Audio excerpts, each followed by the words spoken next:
Class 9, English, page 6, Opinion Matters, 1.2.1. Now, read the following texts. Then, in pairs/groups, list the facts described in the texts and the writer's opinions on the topic.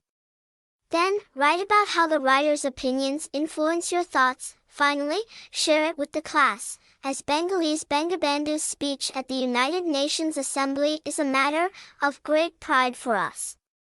On September 25, 1974, Bangabandhu delivered his historic speech during the 29th session of the United Nations General Assembly, just a week after Bangladesh became a member of the UN.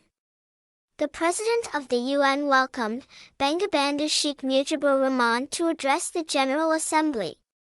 He started his speech by saying, "Today as I stand before this assembly, I share with you profound satisfaction that the 75 million people of Bangladesh are now represented in this Parliament of Man."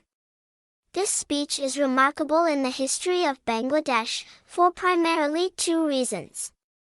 Firstly, it marked the first time a speech was delivered in Bangla at the UN. Secondly, it introduced fresh ideas and policies aimed at building a brave new world, free of economic inequalities, social injustice, military aggression, and threats of nuclear war. Page 06, Class 9.